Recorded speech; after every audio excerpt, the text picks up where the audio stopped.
De meeste studenten proberen tijdens hun studie wat geld bij te verdienen door bijvoorbeeld werkje te gaan in het callcenter of in de supermarkt. Pieter de Korver had dit oorzoek pakt. Hij waagt namelijk graag een gokje in het casino. En mijn succes. Hij had namelijk tijdens zijn studie 2,1 miljoen won in een pokertoernooi in Monaco. En hij had nu zelfs zijn eigen stoel in het casino in Ljouwert, waar ik nou op zit. In 180 graden vertelt Pieter de Korver zijn verhaal.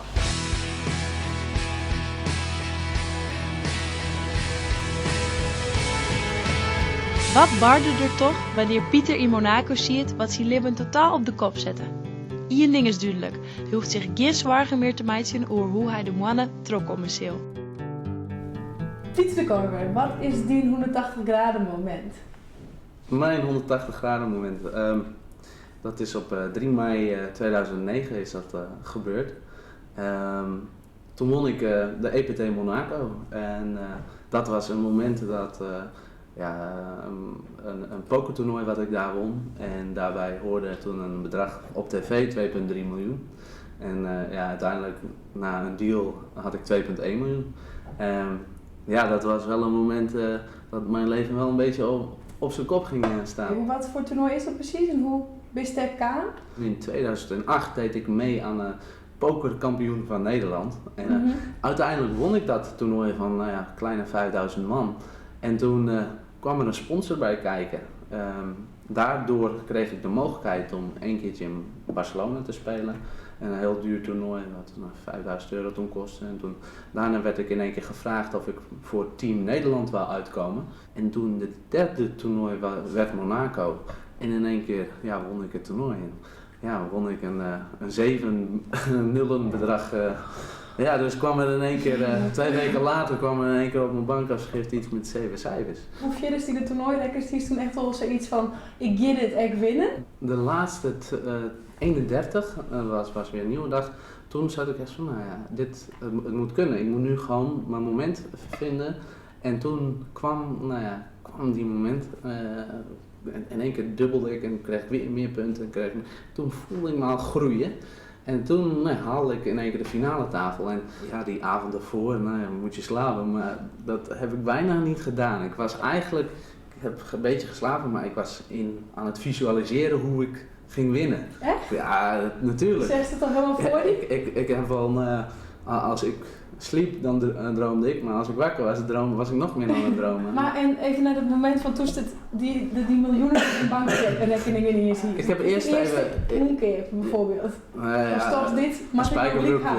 Een spijkerbroekje.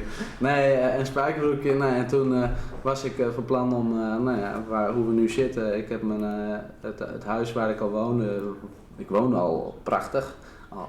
Als soort miljonair. Zo'n gevoel gaf me dat. En toen dacht ik, oké, ik ga het nu wel wat mooier aanpakken. Pieter wie een deelgewonnen student vrije tijdskunde en wie een soort met speeltjes bezig. Hij wie tieren fanatiek. Als er iets te winnen voelt, dan wie Pieter er zeker bij. Een jongen met een zwak voor casino's. En ja, wie wilde nog geen miljonair worden? We gaan naar Poker 058 om te zien of Pieter als liedjonkje ook al zijn ambitie hier. Dus zij is gelijk dat het vroeger ik altijd al met speeltjes bezig wist. Kaartspeltjes en zakjes, daar is iets over vertellen? Kaartspelletjes en casino vond ik wel fantastisch. Wat fascineert je daar dan precies? Ja, de lichtjes en het geld.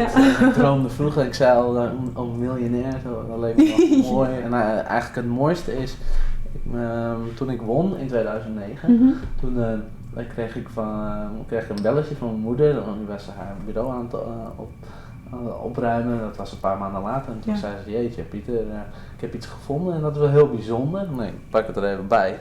Maar ik heb een 14-daagse reis naar het Casino Eiland.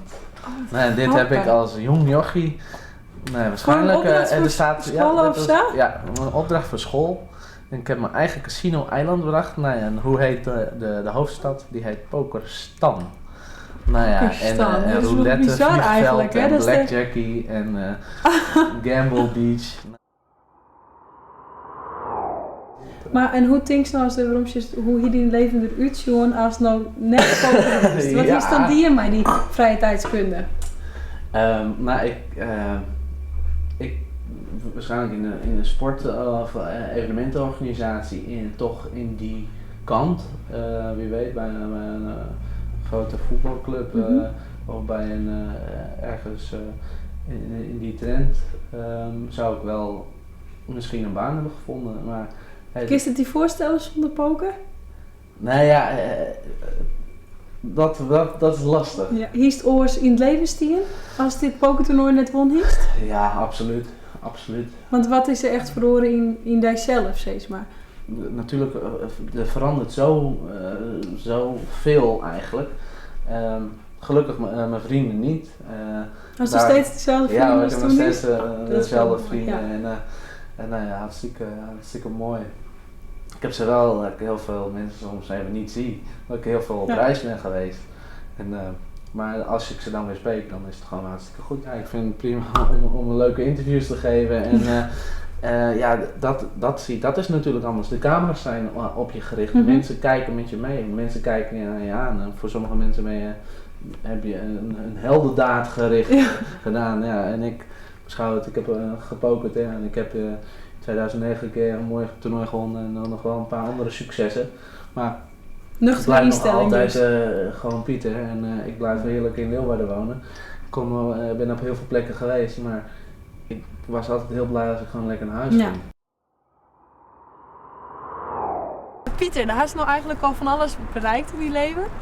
Je bent de hele wereld doorreisd, maar toch stuur je hier bij de Oldenhoven, omdat je eigenlijk elke keer weer omkomst. Absoluut. Wat zijn die plannen voor in de toekomst? Wordt je hier in jou het beloven? Ja, ik ben wel verknocht aan Leeuwarden. Ik vind het heerlijk hier te wonen. Ik vind het heerlijk de mensen die hier zijn. Mijn vrienden zijn hier. Ik vind echt, Leeuwarden is echt mijn thuis. En die verdere plannen op het gebied van poker, wordt het eigenlijk nog verder pokeren? Ja, natuurlijk zou ik heel lang nog willen pokeren en ik zou nog absoluut nog wel een paar mooie toernooien willen winnen. Dat zou natuurlijk een droomscenario zijn. Ja, wie weet hoe lang ik dat nog ga doen. De toekomst zal gaan wijzen wat ik nog verder ga doen, ga bereiken. Ik heb heel veel inderdaad wat mijn hartje begrepen, absoluut. Ik heb een prachtige vriendin, hartstikke leuk en ik hoop, nou ja, nog, wie weet staan we hier over 10 jaar en dan heb ik nog meer nieuwe dingen bereikt. Dat is wanneer... Ja, dat is nooit zo'n mooi leven, maar was het nog bezig voor de toekomst? We hebben deze mooie wedstrijd op met de kind. Ja, dat ik gewoon verder een heel gezond en mooi leven mag leiden.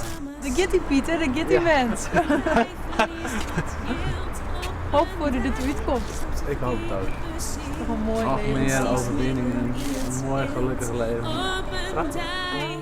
Winst de lotto en kies een reis misschien. Mijn vrienden in de auto en dan straat de bregen in. Mijn blik slaat in